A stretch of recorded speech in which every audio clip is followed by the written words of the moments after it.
Hello friends, foundation course in physics for class 12 के इस video में हम लोग डिस्कस करेंगे part 7 of chapter 1 electric charges and fields.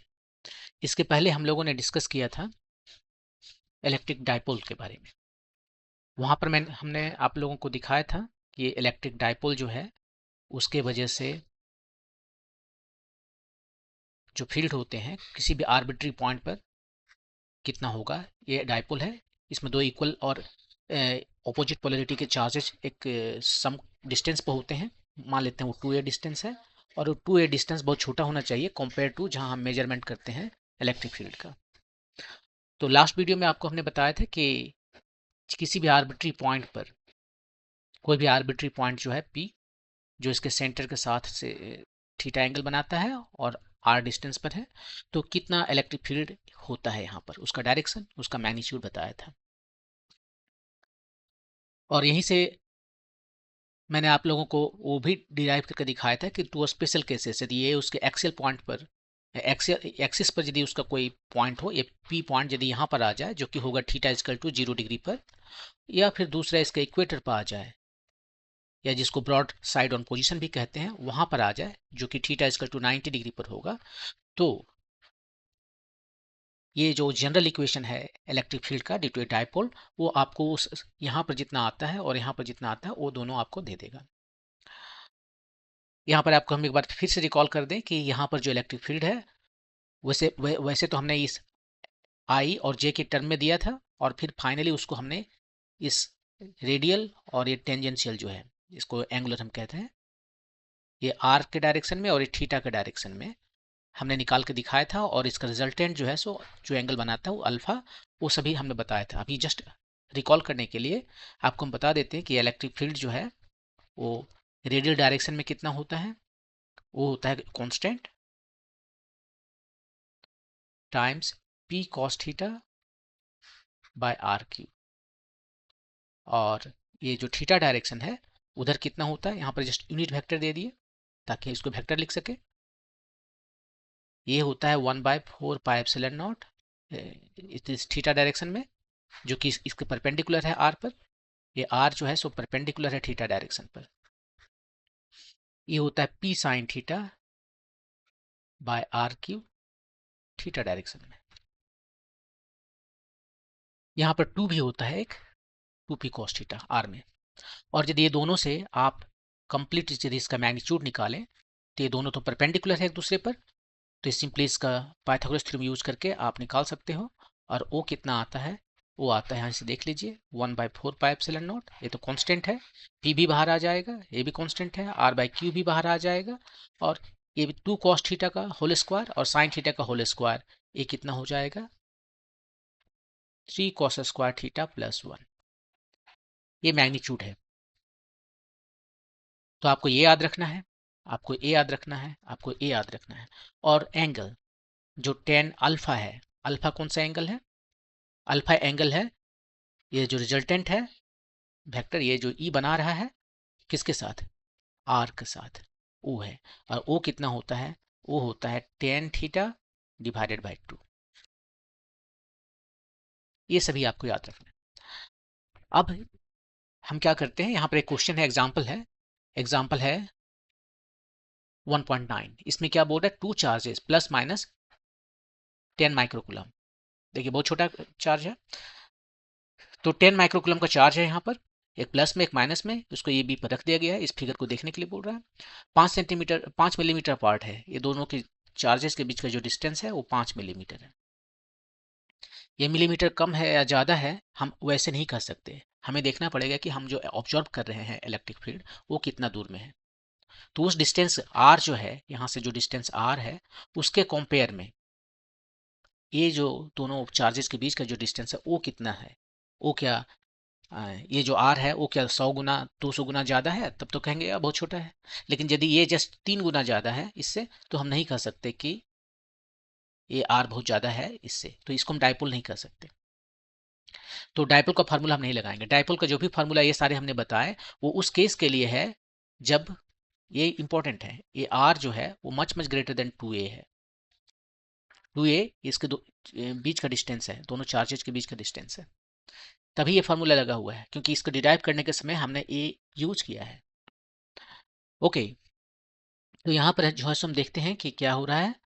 ये आर कितना दिया हुआ है, 15 centimetre away from the centre O on the side of the positive charge. So पहला क्वेश्चन है, एक पॉइंट पर निकालना है electric field P.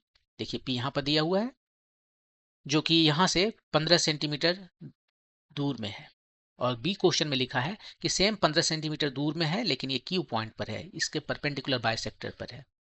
O Q जो है वो भी 15 सेंटीमीटर है, और यहाँ पर ओपी जो है वो भी 15 सेंटीमीटर है, और ए बी जो कि दोनों चार्जेस के बीच का डिस्टेंस है वो है 5 मिलीमीटर। कितना का रेशियो आ रहा है ये वाले देखिए, आर डिवाइडेड बाई 2a कितना आ रहा है, आर है 15 सेंटीमीटर और ए बी है 5 मिलीमीटर। 15 सेंटीमीटर को कह सकते हैं 150 मिलीमीटर, और नीचे में 5 मिलीमीटर है, तो ये 30 टाइम हुआ, राइट, ये 30 टाइम हुआ। तो जिस डिस्टेंस पर, जिस पॉइंट पर हम इलेक्ट्रिक फील्ड निकाल रहे हैं, पी हो या क्यू, दोनों चार्जेस के बीच के, सो डाइपोल में दो चार्जेस होते हैं, उसके बीच का जो डिस्टेंस है उसका 30 गुना ज़्यादा है। तो 30 गुना है, अच्छा खासा है। हम यहाँ पर जो है सो लगा कर देख सकते हैं, हम लगा सकते हैं एक्चुअली ये फार्मूला, इलेक्ट्रिक फील्ड का जो फार्मूला है ड्यू टू चार्ज, जो फार्मूला हम लोगों ने बनाया उसको लगा सकते हैं। लेकिन इस क्वेश्चन में आपके बुक में क्या दिखा रहा है, वो ये दिखा रहा है कि क्या यहाँ पर लगा सकते हैं या नहीं लगा सकते हैं। तो उसने क्या किया, एक तो फार्मूला लगाकर डाइपोल मोमेंट, इलेक्ट्रिक डाइपोल के वजह से जो इलेक्ट्रिक फील्ड आता है उसका फार्मूला लगाकर कैलकुलेट किया, और दूसरा डायरेक्ट कैलकुलेट किया, ने इंडिविजुअल चार्जेस को लेकर कैलकुलेट किया, और उसने उसके बाद दिखाया कि देखिए जो डिफरेंस है वो ऑलमोस्ट जीरो है। तो इस डिस्टेंस पर भी हम लगा सकते हैं। यदि ये 100-200 होता तो आराम और भी लगा सकते थे आराम से, लेकिन ये 30 है तो 30 भी अच्छा खासा डिस्टेंस है। हाँ, तो यहाँ पर एक फीलिंग देने के लिए आपको ये कैलकुलेट करना है दो तरीकों से, एक डायरेक्ट तरीका, दूसरा डाइपोल का फार्मूला से। तो दोनों ही तरीका से हम लोग उसको निकालते हैं। एक यहाँ पर लाइन खींच देते हैं, और एक तरफ जो है सो हम डायरेक्ट मेथड यूज करेंगे, और दूसरा तरफ जो है हम फार्मूला यूज करेंगे, डाइपोल का फार्मूला।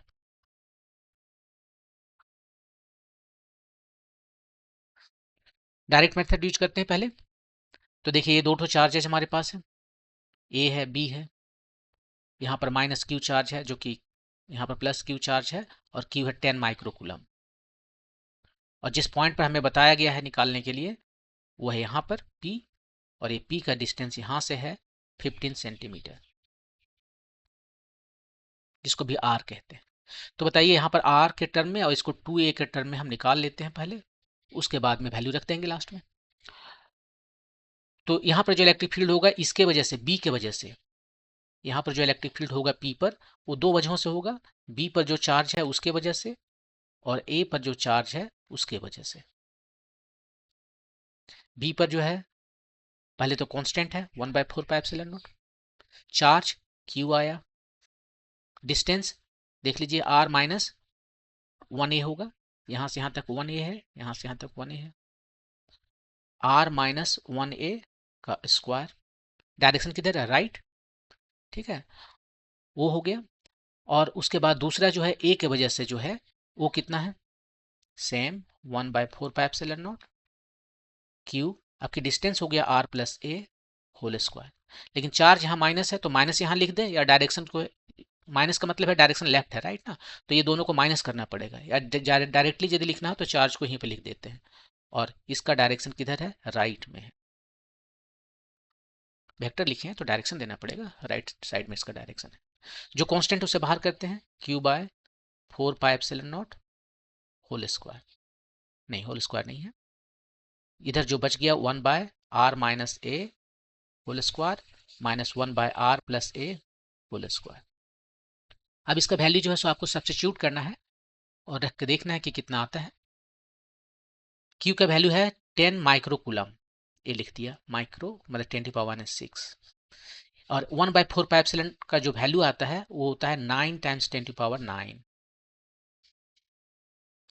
इसको थोड़ा और सिंप्लीफाई कर लें, इसको यहाँ ले जाते हैं, इसको यहाँ ले जाते हैं, a plus b whole square हुआ, a minus b whole square हो गया, तो ए स्क्वायर और बी स्क्वायर दोनों टर्म कट गया, 2ab, so 2 to 4ab, 4 times r times a, और ये आपका हो गया r square minus a square का whole square, r minus a times r plus a, r square minus a square हुआ, दोनों का होल स्क्वायर है तो यहाँ लिख सकते हैं। अब सबका वैल्यू जो है रखकर हम इसको निकाल लेते हैं।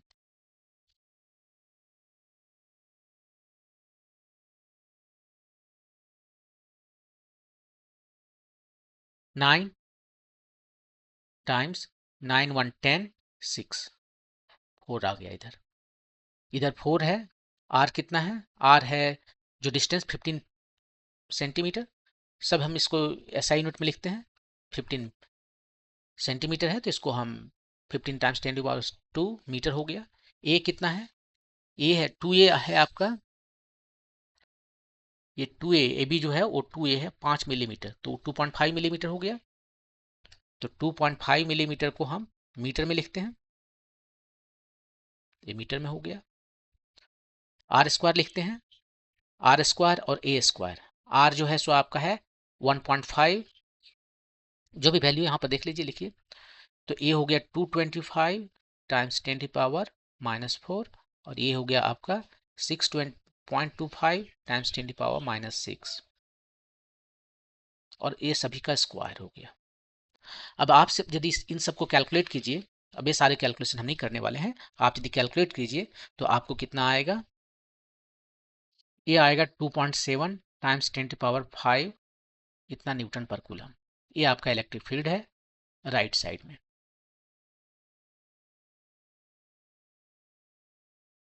ठीक है, सेम चीज यहां पर निकालते हैं जब हम फॉर्मूला से, तो फॉर्मूला क्या है,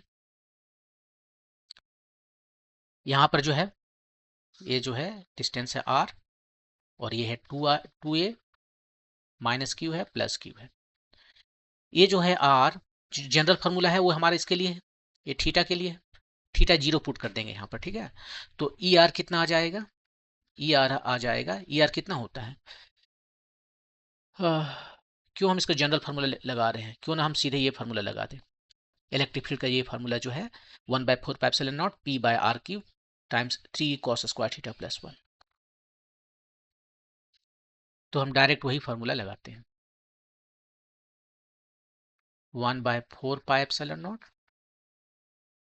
टाइम्स p/r³ और 3 cos square theta plus 1, theta कितना है यहाँ पर 0 डिग्री है, क्योंकि ये जो पॉइंट आपको दिख रहा है वो यहाँ पर है पॉइंट, तो थीटा 0 डिग्री है, और इसको यदि हम 0 डिग्री रख देते हैं तो हमारा वैल्यू क्या आ जाएगा, सबके वैल्यू रखते चले जाते हैं, 1/4πε0 का वैल्यू है 9 टाइम्स 10⁹, p का वैल्यू कितना है वो हमें निकालना पड़ेगा, निकाल लेते हैं, p इक्वल टू क्या होता है, चार्ज और दोनों चार्जेस के बीच का डिस्टेंस, q कितना है, q है 10 माइक्रोकूलम, और 2a दोनों के बीच का जो डिस्टेंस है, दोनों चार्जेस के बीच का डिस्टेंस वो 5 मिलीमीटर है, मिलीमीटर को मीटर में कन्वर्ट कर देते हैं, तब ऐसा यूनिट में आएगा। ये कितना हो गया, ये हो गया 5 टाइम्स 6 9 8 हो गया, 5 टाइम्स 8 इतना हुआ, जस्ट वैल्यू का हमें जरूरत है, 5 टाइम्स 8 10⁻⁻8, और डिस्टेंस का पावर क्यू करना है, डिस्टेंस अब कितना है, डिस्टेंस है 15 सेंटीमीटर, उसका पावर करना है 15 सेंटीमीटर को मैंने मीटर बना दिया, और पावर 3 करना है, और ये यहाँ जो बचा सो 3 cos थीटा तो कितना है 0 डिग्री है, तो cos थीटा 1 हो गया, तो 3 प्लस ये 3 हो गया प्लस 1, तो ये 2 बन गया, 3 + 1 4, 9 टाइम्स 5 टाइम्स ये हो गया आपका 2,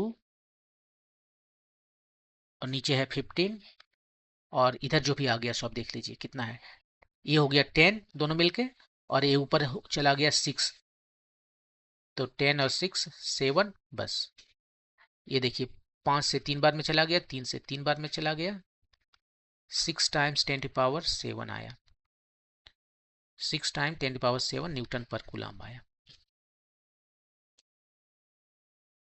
नहीं नहीं, थोड़ा सा यहाँ मिस्टेक है कि देखिए 15 मैंने एक ही टाइम लिखा है, 2 टाइम लिखना भूल गए। 15 टाइम्स 10⁻⁻² का पावर 3 था। 10⁻⁻² का पावर 3 तो हमने इंक्लूड कर दिया, लेकिन 15 का पावर 3 हम भूल गए, तो उसको हम यहाँ पर इंक्लूड कर देते हैं। 2 और 15 है नीचे, तो 15 टाइम्स 15 पहले लिख ही लेते हैं।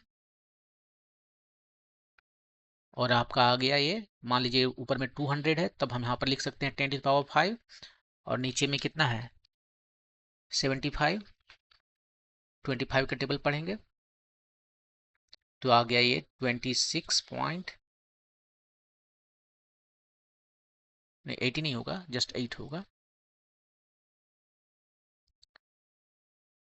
2.6 समथिंग लाइक 7 टाइम्स 10⁵ न्यूटन पर मीटर। और इधर कितना आया था 2.7, बहुत क्लोज। ये देखिए नंबर, पहले ये तो बहुत बड़ा है, और यहाँ पर जो है तो थोड़ा सा का डिफरेंस है। तो इससे हमने क्या कंक्लूजन निकाला, हमने जो कंक्लूजन निकाला कि यदि जो डिस्टेंस है दोनों चार्जेस के बीच के डिस्टेंस का यदि 30 टाइम है, तो हमारे लिए काफ़ी है डायपोल का फार्मूला लगाने के लिए, तब हम डायपोल का फार्मूला लगा सकते हैं। इनफैक्ट आप कहिए तो यदि r/2a जो है सो 10 से ज़्यादा होने लगेगा तो आप फार्मूला लगा सकते हैं, लेकिन ऑफकोर्स थोड़ा सा एरर आएगा। देखिए यहाँ पर थोड़ा सा एरर आया, यहाँ पर 2.7 दे रहा है, जबकि यहाँ पर 2.67 दे रहा है। ओके, अब मूव करते हैं दूसरा क्वेश्चन पे। इसी का क्वेश्चन नंबर बी है। बी में क्या है, सो हम केवल फार्मूला से बना देते हैं, दूसरा आप खुद बना सकते हो। इस पॉइंट पर जो है कितना होगा इलेक्ट्रिक फील्ड, तो फार्मूला वाला लाइन में हम बनाते हैं। इधर ये चार्ज है 2 ठो, इस पॉइंट पर हमें बताया गया है ये एंगल कितना हो गया, थीटा इजकल टू 90 डिग्री। यहाँ पर जो चार्ज फील्ड है क्यू पॉइंट, वो कितना होगा वो बताना है। ये ए है, ये ए है। तो हमारा फार्मूला क्या है इलेक्ट्रिक फील्ड निकालने का, वो है 1/4 pi epsilon not times electric dipole moment का मैग्नीट्यूड बाय डिस्टेंस का पावर क्यूब, और यहाँ पर है 3 cos स्क्वायर थीटा प्लस 1। इस केस में थीटा जो है सो 90 डिग्री हो गया, तो cos थीटा कितना हो गया 0, और तब इलेक्ट्रिक फील्ड का जो मैग्नीट्यूड है वो निकल गया। 1/4 पाई एप्सिलॉन नॉट का वैल्यू होता है 9 टाइम्स 10⁻⁹। पी का वैल्यू हमने निकाला था कुछ देर पहले, यहाँ पर 5 टाइम्स 10⁻⁻8,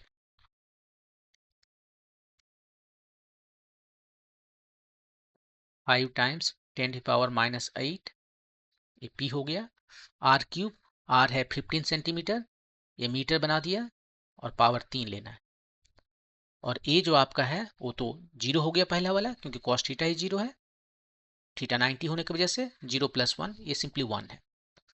तो यहाँ से आप देखिए क्या आ गया, 9 टाइम्स 5 टाइम्स ये 3 टाइम्स 3, ये 3 नहीं होगा एक्चुअली, 2 होगा ना, इस सेंटीमीटर है, मिलीमीटर नहीं है। दोनों के बीच का जो डिस्टेंस आर है वो 15 सेंटीमीटर है, इसको मीटर में बनाने के लिए 2 लिखना पड़ेगा। तो इधर से 6 जो है यहाँ पर 8 से कट के 2 यहाँ बचा हुआ है 2, तो ये हो गया 7, इतना आया। और नीचे में 15 तीन ठो है, क्यूब है ना,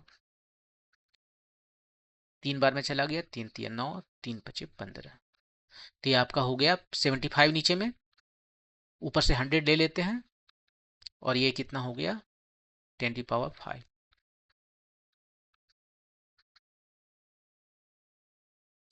4/3 टाइम्स 10⁵।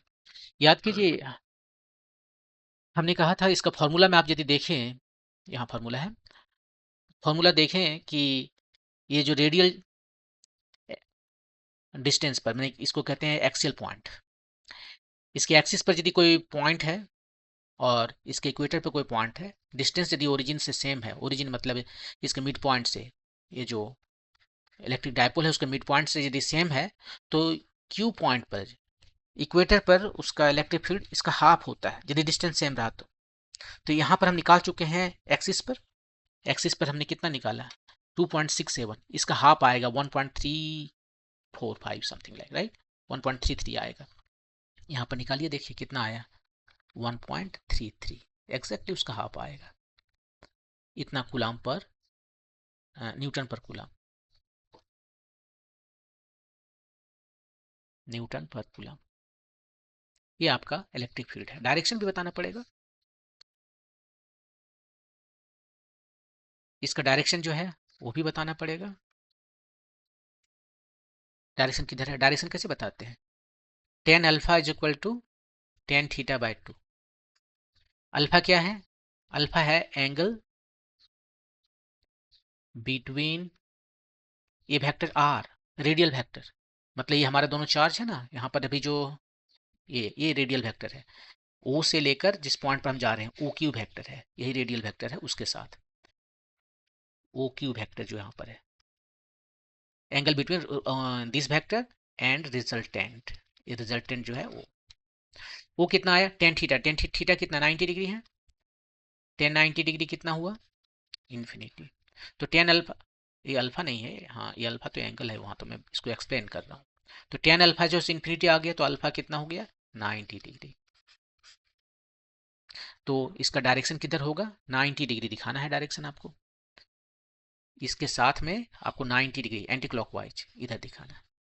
तो इसका ऑपोजिट डायरेक्शन में जो इसका इलेक्ट्रिक डायपोल मोमेंट है, डायपोल मोमेंट का डायरेक्शन होता है -q टू +q, उसका ऑपोजिट डायरेक्शन में, ये p का डायरेक्शन है, ये इलेक्ट्रिक फील्ड का डायरेक्शन है। तो आप इसको ऐसे बना सकते हो।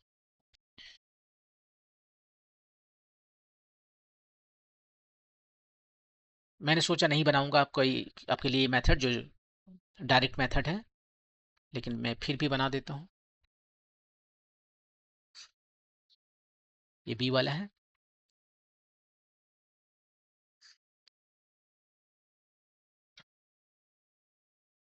थोड़ा नीचे फिगर बनाते हैं।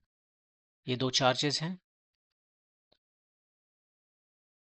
ये जो है एक फोर्स इधर लग रहा है, नहीं उधर नहीं लग रहा है, इधर लग रहा है,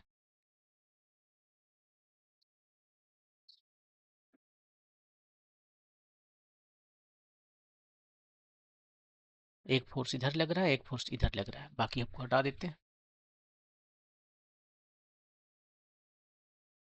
ये -q चार्ज है, ये +q चार्ज है।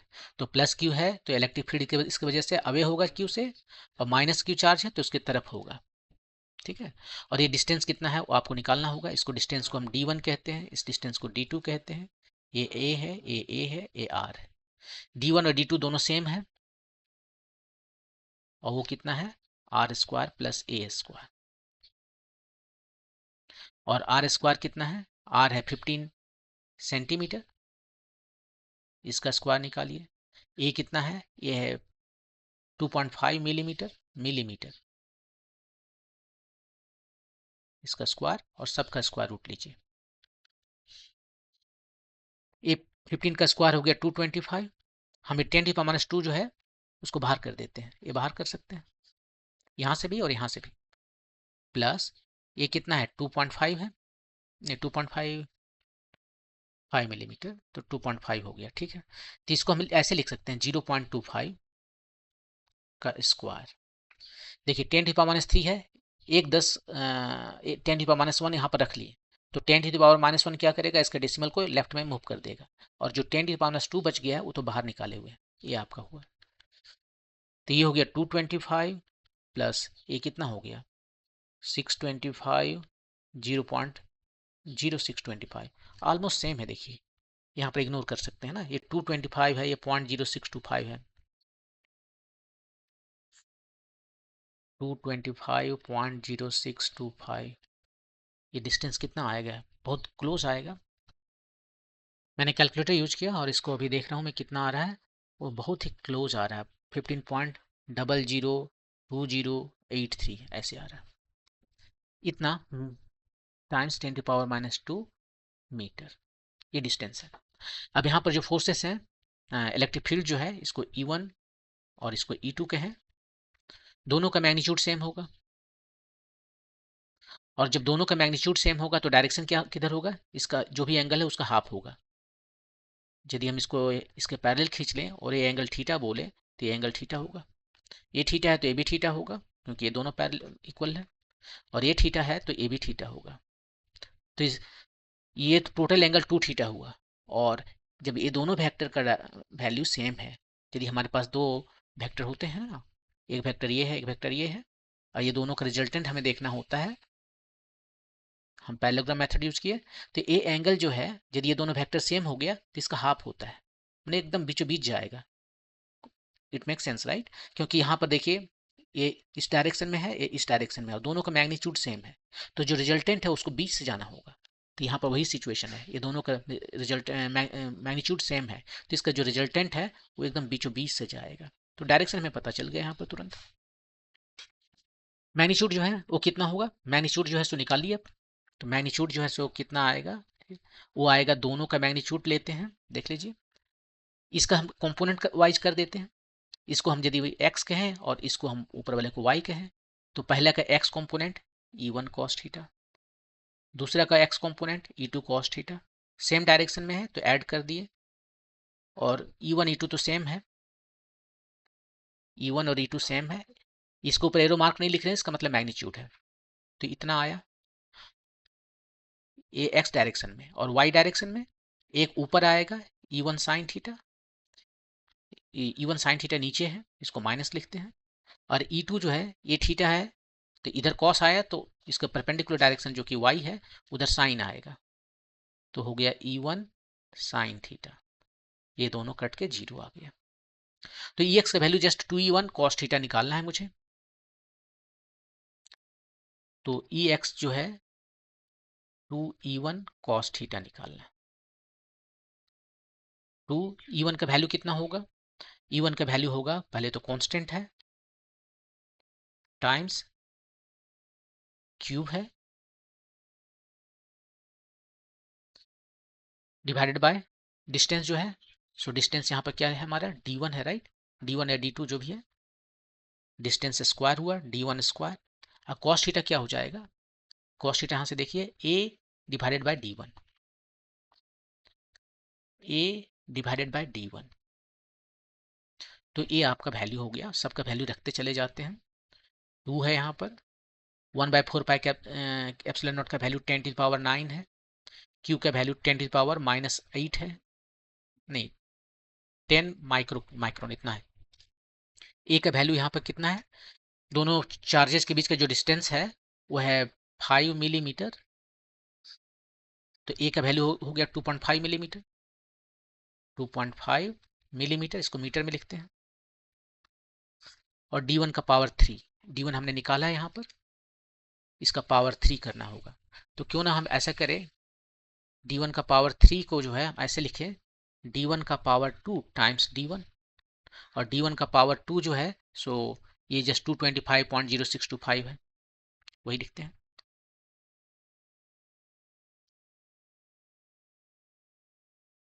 टू 225.0625 ये एग्जैक्ट रहेगा, और D1 का वैल्यू जो है अब तो वो एग्जैक्ट नहीं रहा, वो हो गया आपको जो निकाला है यहाँ पर हमने कैलकुलेटर यूज करके, कितना है 15.002083, 15.002083 टाइम्स 10 की पावर,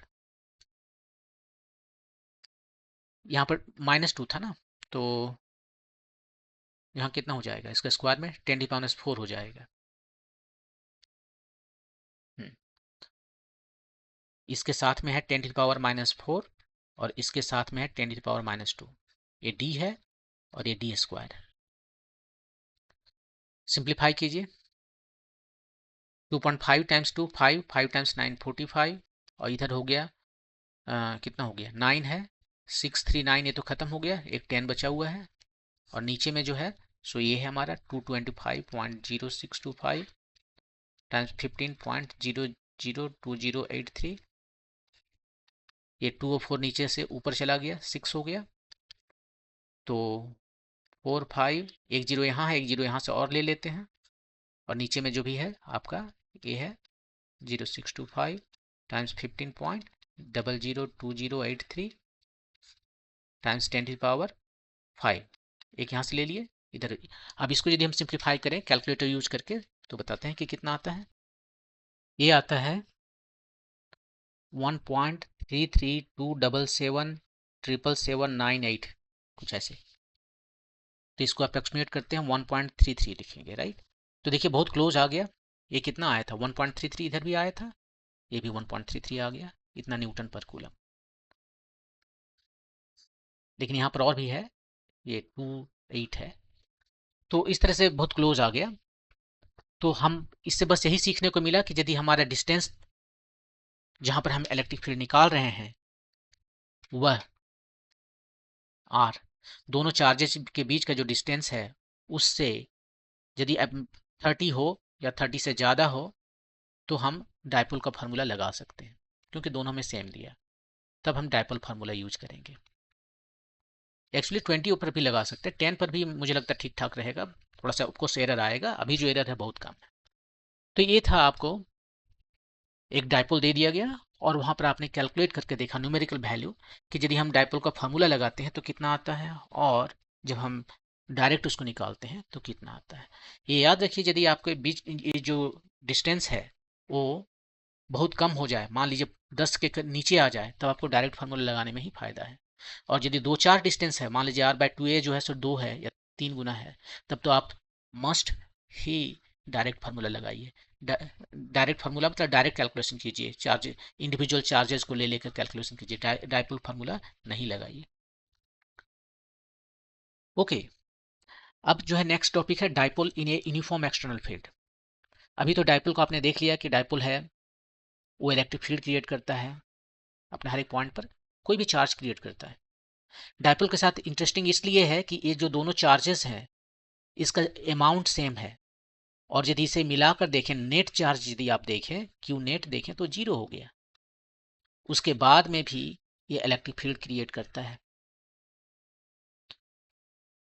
0 होने के बाद भी इलेक्ट्रिक फील्ड क्रिएट करता है। लेकिन हाउएवर ये जो है किस तरह से जाता है 1/3, ये किस तरह से डीके करता है डिस्टेंस के साथ 1/r⁻3, बहुत तेजी से डीके करता है, क्योंकि एक दूसरे को न्यूट्रलाइज करने पर लगा रहता है। जो इफेक्ट इसका है वही इफेक्ट इसका है ऑपोजिट डायरेक्शन में, लेकिन थोड़ा सा डिस्टेंस है, इस वजह से ये बच जाता है और ये इस तरह से जाता है। अब सवाल है कि यदि इसी डायपोल को हम किसी इलेक्ट्रिक फील्ड में रखते हैं, कोई एक्सटर्नल इलेक्ट्रिक फील्ड में रखते हैं, मान लीजिए यहाँ पर हमारा फील्ड है ऐसे हर एक जगह, और अभी मान लेते हैं कि कांस्टेंट है, ये जो इलेक्ट्रिक फील्ड है वो हमारा कांस्टेंट है और ये एक्सटर्नल है, इस डायपोल की वजह से नहीं है। ठीक है, किसी और ने जो है चार्ज ने इलेक्ट्रिक फील्ड प्रोड्यूस किया है और वहां पर हम इस चार्ज को रख देते हैं। ठीक है, इस चार्ज को इस डायपोल को रख देते हैं। डायपोल मतलब -q और +q चार्ज, ये दोनों रखा हुआ है। ठीक है, तो क्या होगा, तो क्या होना है, इस पर फोर्स लगेंगे, इंडिविजुअल जो चार्जेस हैं उसके बीच में फोर्स लगेंगे। किधर लगेंगे फोर्स, पॉजिटिव चार्ज पर इलेक्ट्रिक फील्ड के डायरेक्शन में फोर्स लगेंगे, और निगेटिव चार्ज पर ये जो है उसका ऑपोजिट डायरेक्शन में फोर्स लगेंगे। ये पॉजिटिव चार्ज है, इस पर इलेक्ट्रिक फील्ड के डायरेक्शन में फोर्स लगेंगे। कितना लगेंगे फोर्स, फोर्स होता है चार्ज टाइम इलेक्ट्रिक फील्ड। और ये जो निगेटिव चार्ज है इस पर किधर फोर्स लगेंगे, इसमें ऑपोजिट डायरेक्शन में लगेंगे। कितना, चार्ज टाइम इलेक्ट्रिक फील्ड। और इलेक्ट्रिक फील्ड इस पॉइंट पर सेम है, क्योंकि हमने एज्यूम करके रखा है कि यूनिफॉर्म इलेक्ट्रिक फील्ड हम ले रहे हैं। थोड़ा देर के बाद में हम डिस्कस करेंगे यदि ये नॉन यूनिफॉर्म इलेक्ट्रिक फील्ड होगा तो क्या होगा सिचुएशन, लेकिन फिलहाल हम लोग स्टिक रहते हैं इलेक्ट्रिक यूनिफॉर्म इलेक्ट्रिक फील्ड के साथ में। ठीक है, तो इतना फोर्स लगा इस पर, नेट फोर्स कितना आया, 0, मतलब ये डिस्प्लेस नहीं करेगा, जहां पर है वहीं पर पड़ा हुआ रहेगा। ठीक है, और कुछ हो रहा है, अभी तो कुछ नहीं हो रहा है, जैसे कि शांति से बैठा हुआ है बैठा हुआ है। अब यदि जो है ये जो हमारा इलेक्ट्रिक फील्ड, ये जो हमारा डायपोल है, ऐसा ना होकर कहीं ऐसा हो जाता, तो थोड़ा सा अपना डायरेक्शन चेंज कर लेता, तो ये -q है, ये +q है, तब फोर्स इसमें किधर लगता, फोर्स इसमें इधर लगता, और इसमें फोर्स इधर लगता। ये है इलेक्ट्रिक फील्ड का डायरेक्शन, इसमें जो फोर्स लगा QE इधर लगा, इसमें जो फोर्स लगा QE ऑपोजिट डायरेक्शन में लगा। और मान लेते हैं वो जो एंगल बनाता है इलेक्ट्रिक फील्ड के साथ में theta, theta is to angle between electric field and p field, p field नहीं, पी है डाइपोल मोमेंट है। डाइपोल मोमेंट का एक डायरेक्शन होता है -2+। ठीक है, ये है आपका P। तो उसके बीच में ये देखिए P है -2+ बना रहा है इस इलेक्ट्रिक फील्ड के साथ में, एक्सटर्नल इलेक्ट्रिक फील्ड के साथ में एंगल थीटा। अब क्या होगा, फोर्स लगा, अब भी नेट फोर्स जीरो है। नेट फोर्स तो अब भी जीरो है, जितना राइट में लग रहा है उतना लेफ्ट में लग रहा है। इसका मतलब है नो डिस्प्लेसमेंट। ये जो डाइपोल है वो डिस्प्लेस नहीं करेगा, नो डिस्प्लेसमेंट ऑफ डाइपोल। ठीक है, जहां है वहीं रहेगा। लेकिन अब देखिए क्या हो रहा है, ये इधर है फोर्स लग रहा है, इस पर इधर फोर्स लग रहा है, तो क्या करना चाहता है, ये रोटेट करना चाहता है, राइट। ये इसको रोटेट कराना चाहता है, ये चाहता है कि आप तुम इधर आओ इस डायरेक्शन में, और ये चाहता है कि ओ वही डायरेक्शन में, ये फोर्स इधर लग रहा है, इस पॉइंट के अबाउट वो उसी डायरेक्शन में रोटेट कराना चाहता है, जिस डायरेक्शन में प्लस की रोटेट करा रहा है प्लस चार्ज को, उसी डायरेक्शन में जो फोर्स है वो माइनस चार्ज को भी रोटेट कराना चाह रहा है। तो यहाँ पर दो टॉर्क लग रहे हैं और दोनों टॉर्क सेम डायरेक्शन में रोटेट कराना चाह रहा है, तो टॉर्क जो है वो हो जाएगा दोनों का सम।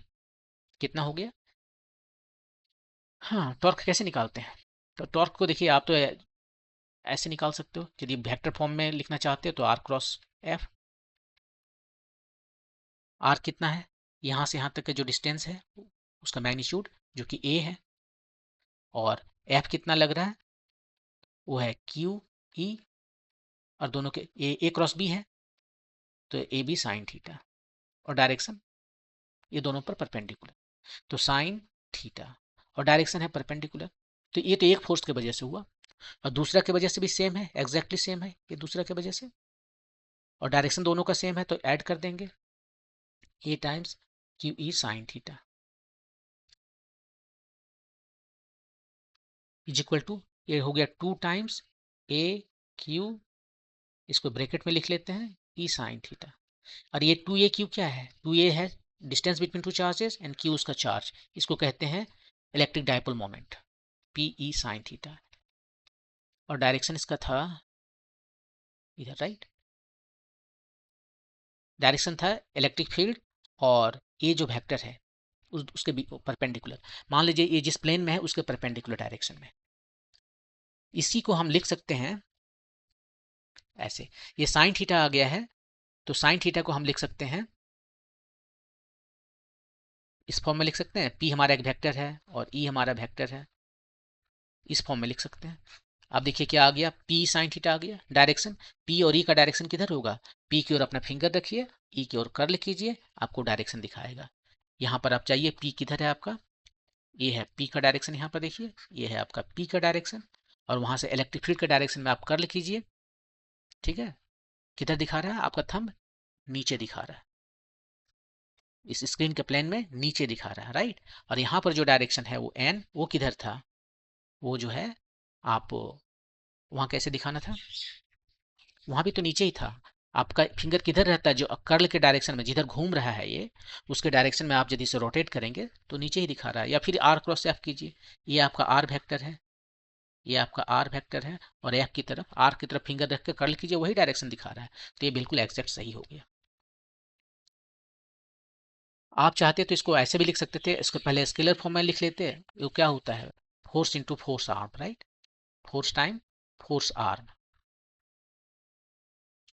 फोर्स यहाँ पर क्यू ई है, और आर्म कितना है, आर्म मतलब परपेंडिकुलर डायरेक्शन में देखना होगा, इस एक्सिस पॉइंट से जिस पॉइंट के अबाउट वो रोटेट कर रहा है, वो पॉइंट है ना, वो पॉइंट के अबाउट रोटेट कर रहा है, तो वहां से जहां पर फोर्स लग रहा है, ठीक है, फोर्स का डायरेक्शन देखिए, ये रहा आपका फोर्स का डायरेक्शन, उस फोर्स के डायरेक्शन से इस पॉइंट का मिनिमम डिस्टेंस, परपेंडिकुलर डिस्टेंस, ये थीटा है, ये आर है, तो ये हो गया आर साइन थीटा। तो ये हो गया आपका फोर्स, और फोर्स आर्म जो है वो हो गया आर साइन थीटा, ये जो फोर्स का डायरेक्शन से इस पॉइंट का मिनिमम डिस्टेंस जो कि हो गया r sine theta, exactly same चीज आ गई आपको। क्यू आर की जगह पर ए लिखेंगे, ए, और ये तो इस फोर्स की वजह से हुआ, राइट, जो ऊपर में दिख रहा है, नीचे वाले फोर्स की वजह से भी सेम डायरेक्शन है, तो इसको डबल कर दें, वहां पर लिखे हुए हैं सब कुछ। और आप यहाँ से देख सकते हैं 2Q और A ये तीनों मिलकर आपको बना दिया P ई साइन थीटा। तो यहाँ से भी आपको जो है सो ये आ गया P साइन थीटा। और डायरेक्शन यदि आप इंक्लूड करेंगे तो आप इसको लिख सकते हो P cross E, direction include करने के बाद में तो सेम चीज आता है। तो देखिए क्या हुआ, बस याद रखने की बात यह है कि यदि आपके पास इलेक्ट्रिक फील्ड है कहीं पर बाहर में एक्सटर्नल है और आप इस पर कोई डायपोल रखते हो तो डायपोल जो है एक टॉर्क फील करेगा। और टॉर्क कितना होगा, उसका डायपोल मोमेंट टाइम्स टाइम्स मतलब कि क्रॉस प्रोडक्ट जो एक्सटर्नल इलेक्ट्रिक फील्ड है वो। ये एक्सटर्नल इलेक्ट्रिक फील्ड है, ये इलेक्ट्रिक फील्ड इस के वजह से नहीं है, इस डायपोल की वजह से नहीं है। तो ये टॉर्क लगता है इस पर, ठीक है। टॉर्क लगता है तो क्या करता है टॉर्क, टॉर्क उसको रोटेट कराने की कोशिश करेगा। एक्चुअली ये यदि यहाँ पर रहेगा इधर तो पहले ही टॉर्क क्या करना चाहता है, वो चाहता है कि भाई आप जो है सो इलेक्ट्रिक फील्ड के डायरेक्शन में आ जाओ, ठीक है, उस तरह ही लाने का कोशिश करता है। और मान लीजिए समहाउ आपने इसे इलेक्ट्रिक फील्ड के डायरेक्शन में ला कर रख दिया, तब टॉर्क जो है उस वक्त कितना लग रहा है, ये मान लीजिए दो चार्जेस हैं माइनस क्यू और प्लस क्यू, और इलेक्ट्रिक फील्ड का भी डायरेक्शन इधर ही है ना, इसमें आकर रख दिए। अब टॉर्क कितना लग रहा है, टॉर्क लग रहा है पीई साइन थीटा, थीटा कितना है 0 डिग्री, और जो डायरेक्शन है वो तो है, तो जीरो वेक्टर आ गया, मतलब टॉर्क कितना लग रहा है 0। तो सम हाव यदि आपने इस पोजीशन में लाके छोड़ दिया तो उस पर टॉर्क भी नहीं लग रहा है और नेट फोर्स जो है वो भी नहीं लग रहा है, वो आराम से चुपचाप बैठा हुआ है। लेकिन यदि आपने इसे थोड़ा सा टिल्ट कर दिया, यहाँ पर एक एंगल बन गया, तब इस पर टॉर्क लगेगा। और वो टॉर्क क्या करना चाहता है, वो टॉर्क इसको इसी पोजीशन में लाना चाहता है, वो इधर लाने का कोशिश करता है, लेकिन लाने के प्रोसेस में इसमें कुछ स्पीड रहता है, और स्पीड यहाँ पर जब आता है तो उसका स्पीड 0 नहीं रहता है, कुछ रहता है फाइनाइट, राइट। अब उस स्पीड की वजह से, इनर्शिया की वजह से वो आगे मूव कर जाता है, वो अब इधर आ जाता है। तो यहाँ पर आके फिर इसको तो उधर लाना चाह रहा था, लेकिन इधर आ गया इनर्शिया की वजह से, यहाँ आके रुकता है, फिर यहाँ से वापस जाता है, फिर यहाँ से आता है। तो ये एक ऑसिलेटरी मोशन करने लगेगा। और यदि ये थीटा स्मॉल रहा, कम रहा, तो ये जो ऑसिलेटरी मोशन है वो सिंपल हार्मोनिक हो जाता है। ये जो ऑसिलेटरी मोशन है वो कन्वर्ट हो जाता है सिंपल हार्मोनिक मोशन में, और आप इसका फ्रीक्वेंसी वगैरह निकाल सकते हैं, period of oscillation, period of simple harmonic motion वगैरह आप कैलकुलेट कर सकते हैं। तो ये है क्या सिचुएशन होता है यदि आप एक डायपोल को एक्सटर्नल इलेक्ट्रिक फील्ड में आप रखते हैं। ओके, तो अब तक हमने जो बातें की वो सारी बातें थी dipole in an external electric field, uniform external field. अब यदि नॉन यूनिफॉर्म रहे ये जो है एक्सटर्नल इलेक्ट्रिक फील्ड जो है वो नॉन यूनिफॉर्म रहे तो सिचुएशन चेंज होता है। तो देखिए ये आपका डायपोल है, ठीक है, और मान लेते हैं कि हमारा इलेक्ट्रिक फील्ड इसी डायरेक्शन में, ठीक है, जिधर पी के पी मतलब कि इलेक्ट्रिक डायपोल मोमेंट और इलेक्ट्रिक फील्ड दोनों पैरेलल है। तो यदि ये हमारा डायपो एक्सटर्नल इलेक्ट्रिक फील्ड यूनिफॉर्म होता, हर जगह सेम होता, तो इस पर फोर्स जो फील कर रहा है ये माइनस है और ये प्लस है, राइट। तो इस पर जो फोर्स फील कर रहा है लेफ्ट में वो और राइट में दोनों सेम होता, ये लेफ्ट में है ये क्यू ई और राइट में है क्यू ई, वो सेम होता है। लेकिन अब नॉन यूनिफॉर्म है, नॉन यूनिफॉर्म कहने का मतलब है यहाँ पर जो फील्ड लगता है क्यू ई वन लगता है और यहाँ पर क्यू ई टू लगता है। एज्यूम करते हैं, हम एज्यूम करते हैं कि इधर फील्ड बढ़ रहा है, ये ई जो है वो राइट साइड में बढ़ रहा है, तो इसका मतलब है क्यू ई वन फोर्स जो है वो छोटा पड़ गया क्यू ई टू फोर्स से। राइट साइड में जो फोर्स लग रहा है वो छोटा पड़ गया, बड़ा हो गया। तो बड़ा हो गया तो इसे हम बड़ा लाइन से दिखाते हैं, ये देखिए ये बड़ा लाइन है ये छोटा लाइन है, ये क्यू ई टू फोर्स है। तो इस पर एक नेट रिजल्टेंट फोर्स आ गया जो है वो कितना हो गया, वो जीरो नहीं है। अब ये राइट साइड वाला फोर्स है q e two minus q e one, ये जो है सो राइट साइड में है, एक नॉन जीरो वैल्यू है। तो क्या करेगा, ये इसका सेंटर ऑफ मास मूव करेगा। सो अब ये क्या करना शुरू करेगा, मूव करना शुरू करेगा। सो डायपोल जो है विल मूव, राइट साइड। और मूव करेगा, जस्ट मूव नहीं करेगा, विथ फोर्स, उस पर एक फोर्स लगेगा राइट साइड में। ठीक है, ये हमारा केस 1 लेते हैं, जबकि हमारा डायरेक्शन जो है दोनों का सेम है, पैरेलल है। यदि ये डायरेक्शन एंटी पैरेलल है, कहने का ये मतलब है, अभी देखिए पी का डायरेक्शन कौन सा है, लेफ्ट टू राइट। पी जो इलेक्ट्रिक डायपोल मोमेंट है उसका डायरेक्शन होता है minus charge two plus charge, वो राइट साइड है, और इलेक्ट्रिक फील्ड का डायरेक्शन भी राइट साइड है, तो पैरेलल है। अब इसको यदि हम एंटी पैरेलल कर दें तो केस 2 हम यहाँ कंसीडर करते हैं, ये रहा केस 2। ये जो डायपोल मोमेंट है वो एंटी पैरेलल है, उसको मैं कैसे दिखाऊं, पैरेलल माइनस ई से दिखाता हूं। पैरेलल है लेकिन माइनस ई के पैरेलल है। तो फिगर बनाता हूं इसका पहले। ये दो चार्जेस हैं, ये माइनस क्यू, ये प्लस क्यू, और जो फील्ड है वो इधर है फील्ड, उसी डायरेक्शन में बढ़ रहा है फील्ड। मैंने उल्टा कर दिया ना,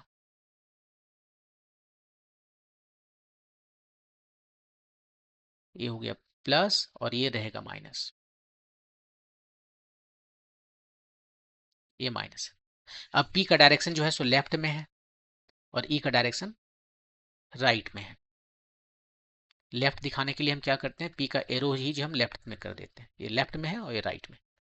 अब इस पर जो फोर्स लगेंगे वो कितना लगेंगे, इस पर फोर्स किधर लगेंगे, इलेक्ट्रिक फील्ड जिधर है उसके ऑपोजिट डायरेक्शन में इधर फोर्स लगेंगे। इस पर फोर्स किधर लगेंगे, राइट डायरेक्शन में। और एक मिनट,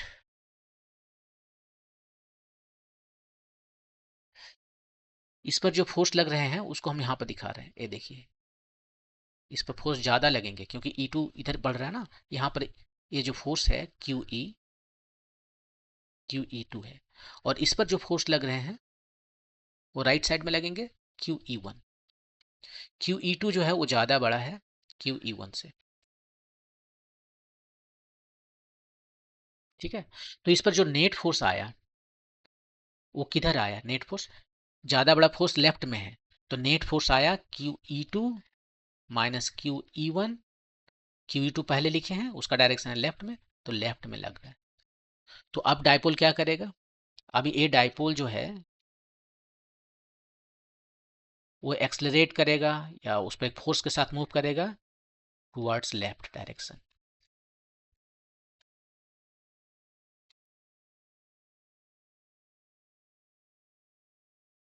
ये हुआ सिचुएशन। तो यदि डायपोल को हम किसी non uniform magnetic field, electric field में रखते हैं, तो वह डायपोल एक्सलरेट करता है, अपना जगह पर रुका नहीं रहता है। लेकिन यदि कांस्टेंट इलेक्ट्रिक फील्ड है तो वो अपना जगह पर रुका हुआ रहेगा और रोटेशन भी नहीं होगा। यदि एक बार रोटेशन शुरू हो गया तब तो ऑसिलेट करता रहेगा, वरना वो जो है कहाँ मैंने दिखाया था, फोर्स जीरो है, ये देखिए फोर्स जीरो है, वो एक ही जगह पर रहेगा। और इस केस में यदि हम दोनों का डायरेक्शन सेम भी है, एक्सटर्नल इलेक्ट्रिक फील्ड और डायपोल का डायरेक्शन सेम, पैरेलल और एंटी पैरेलल है, तो उसमें रोटेशन तो नहीं होगा लेकिन उसमें मूवमेंट होगा, वो मूव करेगा। और यदि हमारा डायरेक्शन दोनों का सेम हो गया, इलेक्ट्रिक डायपोल मोमेंट और इलेक्ट्रिक फील्ड का डायरेक्शन पैरेलल है, तो वो मूव राइट साइड करेगा, और यदि एंटी पैरेलल है तो मूव लेफ्ट साइड करेगा। और राइट लेफ्ट क्या है, राइट मतलब फील्ड के डायरेक्शन में मूव करेगा, राइट का मतलब फील्ड का डायरेक्शन, और लेफ्ट मतलब फील्ड के डायरेक्शन का ऑपोजिट मूव करेगा। अब यहाँ पर जो है आपकी किताब में एक एग्जाम्पल दिया है, जो आपने देखा होगा कि मान लीजिए कंघी आप करते हैं किसी, एट्रैक्शन जो है यहाँ पर है कि ये फेनोमेना है attraction of paper pieces. Paper जो है कागज को आप तोड़ लीजिए, छोटे छोटे टुकड़े बना लीजिए, और कंघी जो है आप सूखा हुआ बाल में, भींगा हुआ बाल में नहीं, सूखा हुआ बाल में आप जो है सो कंघी कीजिए, और उसके बाद में छोटे छोटे जो टुकड़े हैं कागज के उसके पास में ले आइए। ये रहा आपका कंघी। ठीक है, ये कॉम्ब है, ये कंघी हो गया। अब इसको आप इसके पास ले आइए तो ये जो है सो इसके तरफ अट्रैक्ट हो जाते हैं, राइट, उसको खींच लेता है। उसको यहाँ पर एक्सप्लेन किया जा सकता है। हो क्या रहा है, हो ये रहा है कि ये जो पेपर है उसमें अपना कोई परमानेंट डायपोल नहीं है, ठीक है। पेपर में जो है सो कोई भी परमानेंट डायपोल नहीं है,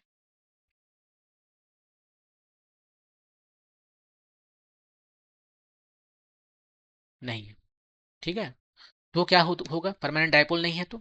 लेकिन ये जो है कंघी को जब आप अपने बालों में रब करते हैं, कॉम्ब करते हैं, तो क्या होता है, कंघी यूजुअली प्लास्टिक का बना होता है, और हेयर के साथ फ्रिक्शन की वजह से ये जो है अपना कुछ इलेक्ट्रॉन, ये नहीं, ये बाल अपना कुछ इलेक्ट्रॉन दे देता है, ये इलेक्ट्रॉन ले लेता है। वो डिपेंड करता है कि किसका इलेक्ट्रोनिगेटिविटी ज़्यादा है। तो बाल से आप कॉम कॉम करेंगे तो बाल से कुछ इलेक्ट्रॉन चले आते हैं, बाल आपको पॉजिटिवली चार्ज हो जाएगा और ये निगेटिवली चार्ज हो जाएगा। तो ये निगेटिवली चार्ज हो जाता है। बालों से करने पर निगेटिवली चार्ज ही होगा। यदि किसी दूसरे चीज़ से आप इसको रब करें, जैसे कि टेफ्लॉन से, तो टेफ्लॉन निगेटिवली चार्ज हो जाएगा और ये आपका पॉजिटिवली चार्ज हो जाएगा। तो डिपेंड करता है कि आप रब किससे कर रहे हैं, और वो मटेरियल जिससे आप रब कर रहे हैं वो एक ट्राइबो कहलाता है, ट्राइबो इलेक्ट्रिक सीरीज है। वो सीरीज ये दिखाता है कि प्लास्टिक है इधर, और इधर हेयर है, वगैरह वगैरह, बहुत सारे मटेरियल दिखा रहे हैं। ऊपर वाला जो है सो ज़्यादा वो पॉजिटिव हो जाएगा और नीचे वाला निगेटिव हो जाएगा, कुछ ऐसे। मतलब वो दिखाता है कि इसका इलेक्ट्रोनिगेटिविटी ज़्यादा है, जिसका इलेक्ट्रोनिगेटिविटी ज़्यादा है वो निगेटिव होना चाहता है। तो उस इस तरफ से यहाँ से देख के आप बता सकते हो कि ये कॉम जो है किसके साथ हम ये करें, रब करें, तब वो जो है सो पॉजिटिव होगा या निगेटिव होगा। ये टेफ्लॉन जो है बहुत नीचे रहता है, तो ये टेफ्लॉन यूजुअली निगेटिव हो जाएगा। तो टेफ्लॉन के साथ में ये प्लास्टिक यहाँ पर बना हुआ है, ये कॉम, तो ये नीचे है, इसका मतलब ये पॉजिटिव होगा। नीचे मतलब ये निगेटिव होगा और ऊपर वाला पॉजिटिव होगा। उसमें हेयर आते हैं और भी बहुत सारे मटेरियल आते हैं, आप गूगल में डालेंगे तो आपको नजर आ जाएगा। यहाँ पर आपको एक्सप्लेन करने का हम कोशिश कर रहे हैं कि ये हमारा निगेटिव हो गया है, निगेटिव चार्ज है इस पर, राइट। निगेटिव चार्ज है तो उसको माइनस माइनस करके दिखाते हैं, ये माइनस चार्ज है, निगेटिव चार्ज है। और इस पर कोई ये जो है सो डाइपोल नहीं है अभी। Charge charge net charge zero है, जो पॉजिटिव चार्ज है उसी के ऊपर आकर निगेटिव चार्ज बैठा हुआ है। मतलब ऐसे नहीं कि सब एक ही साथ बैठा हुआ है। उसका ये जो डिस्ट्रीब्यूशन आप देखेंगे, ये इलेक्ट्रॉन का जो डिस्ट्रीब्यूशन है, और जो इसमें जो प्रोटॉन है, प्रोटॉन कौन से हैं, प्रोटॉन है जो पॉजिटिवली चार्ज है, न्यूक्लियस है। तो इसका डिस्ट्रीब्यूशन ऐसा होता है कि ये दोनों ही सेंटर ऑफ मास जो है, centre of mass of electron जो है सो प्रोटॉन पर हो जाता है। वो प्रोटॉन पाके बैठ गया, तो दोनों के बीच का जो डिस्टेंस जीरो हो गया, तो वो डायपोल नहीं दिखाता। तो इसलिए कोई परमानेंट डायपोल नहीं है। लेकिन अब यहाँ पर जो है सो सिचुएशन अलग है। अब उससे नॉन परमानेंट जो डायपोल है ही नहीं, ठीक है, वहां पर हमने इसके एक एक्सटर्नल इलेक्ट्रिक फील्ड में रख दिया, और वो भी इंक्रीजिंग डिक्रीजिंग ना। जैसे जैसे एक कॉम हमारा है, एक कॉम है, तो जैसे जैसे से दूर जाएंगे ये इलेक्ट्रिक फील्ड कम होगा, डिक्रीजिंग है। और यहाँ पर ये पेपर का रखा हुआ है। अब इस पर जो इलेक्ट्रॉन है, ठीक है, तो इलेक्ट्रॉन तो हर जगह अलग अलग जगह है ना, ऐसा तो नहीं कि सब एक ही जगह है। तो जो नज़दीक वाला इलेक्ट्रॉन है उस पर फोर्स किधर लगेंगे, इलेक्ट्रिक फील्ड का डायरेक्शन ये है, ये इधर है, राइट, लेफ्ट में है, तो डायरेक्शन सही करना चाहिए। और ये डिक्रीजिंग राइट साइड में है, लेफ्ट साइड में क्या हो रहा है, इंक्रीज कर रहा है, इधर इंक्रीज कर रहा है, डायरेक्शन भी उधर है और इधर इंक्रीज कर रहा है। जैसे जैसे डिस्टेंस कम होगा ये जो इलेक्ट्रिक फील्ड है वो ज़्यादा होता चला जाएगा। तो यहाँ पर इस इलेक्ट्रॉन पर जो फोर्स लग रहा है, किधर लग रहा है फोर्स, इधर राइट साइड, क्योंकि इलेक्ट्रॉन नेगेटिवली चार्ज है। और इस इलेक्ट्रॉन पर जो फोर्स लग रहा है वो भी राइट साइड है, लेकिन इस पर फोर्स ज़्यादा लग रहा है, ये देखिए ज़्यादा लग रहा है। और इस पर जो फोर्स है वो कम लग रहा है, ठीक है। तो नेट फोर्स इस पर किधर लगेगा,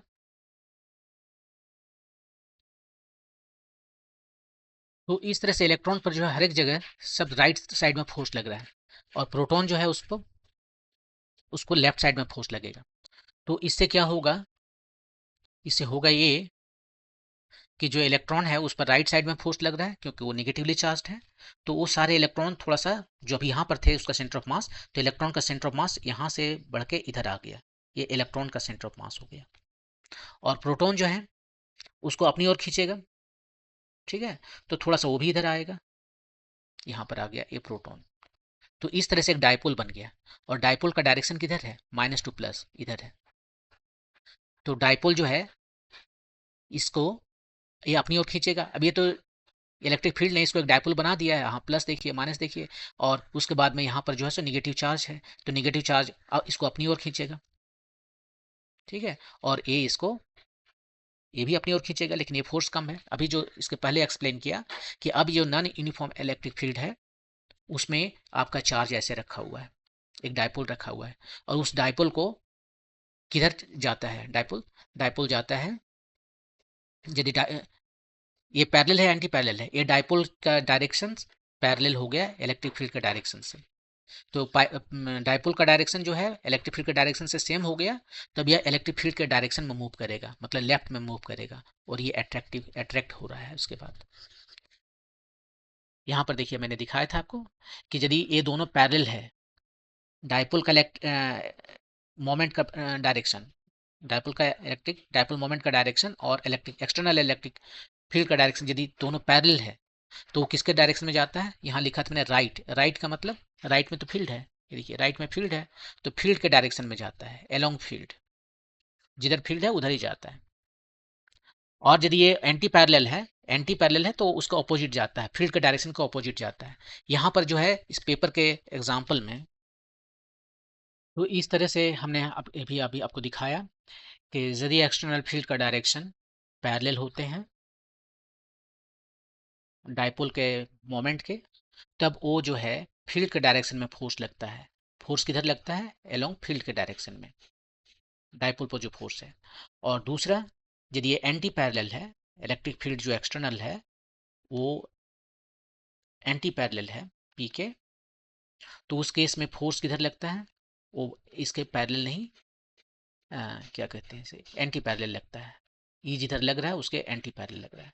यहाँ पर पेपर वाला जो एग्जाम्पल है उसमें आपको क्या नज़र आ रहा है कि यहाँ पर जो डायपोल बना है उसका पॉजिटिव चार्ज लेफ्ट में है और निगेटिव चार्ज राइट में है, और इसका डायपोल मोमेंट -2 लेफ्ट में जा रहा है, और इलेक्ट्रिक फील्ड का डायरेक्शन भी लेफ्ट में ही है, क्योंकि ये चार्ज ये कॉम जो हमारा है वो निगेटिवली चार्ज हो गया है। तो इसलिए इलेक्ट्रिक फील्ड लाइन आप याद कीजिए, निगेटिव जो इलेक्ट्रिक चार्ज होते हैं उसमें इलेक्ट्रिक फील्ड लाइन आते हैं अंदर से, आते हैं, वही तो डायरेक्शन दिखा रहा है इलेक्ट्रिक फील्ड का। तो यहाँ पर इलेक्ट्रिक फील्ड बाहर से आ रहा है, तो डायरेक्शन लेफ्ट में हो गया, और ये लगातार इंक्रीज करेगा, क्योंकि जैसे जैसे इसके नज़दीक जाएंगे इलेक्ट्रिक फील्ड बढ़ेगा। तो ये नॉन यूनिफॉर्म इलेक्ट्रिक फील्ड है, और उसके वजह से नॉन यूनिफॉर्म होने के वजह से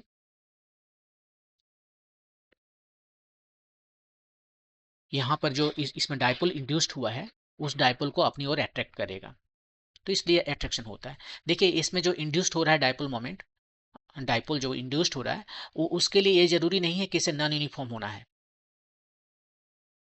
यदि ये यूनिफॉर्म होता तो भी, क्योंकि तब इस पर फोर्स लगते हैं ना, दोनों एक ही जगह है, राइट, ये पॉजिटिव चार्ज और नेगेटिव चार्ज का सेंटर ऑफ मास दोनों एक ही जगह है। यदि ये यूनिफॉर्म भी रहता तो इसको लेफ्ट में से ले जाता, मान लीजिए डायरेक्शन इधर है तो पॉजिटिव चार्ज को थोड़ा लेफ्ट ले जाता, और नेगेटिव चार्ज को, सब नेगेटिव चार्ज को थोड़ा सा राइट मूव करता है, इसको भी थोड़ा राइट मूव करता है, इसको भी थोड़ा राइट मूव करता है, तो उसका जो सेंटर ऑफ मास है वो थोड़ा राइट हो जाएगा, यहाँ पर ना आके यहाँ हो जाएगा, और थोड़ा सा पॉजिटिव ये जो है ये भी थोड़ा डिस्प्लेस करेगा। आप बोलोगे ये प्रोटॉन है बहुत ज़्यादा हैवी है, ये उतना ज़्यादा डिस्प्लेस नहीं होगा, सही बात है, उतना ज़्यादा डिस्प्लेस नहीं होगा, हाँ, लेकिन थोड़ा सा तो होगा। लेकिन वो हो या ना हो, ये इलेक्ट्रॉन डिस्प्लेस हो गया है और दोनों के बीच में एक सेपरेशन आ गया है, और जैसे ही दोनों के सेंटर ऑफ मास के बीच में सेपरेशन आया वो एक डायपोल के रूप में काम करेगा।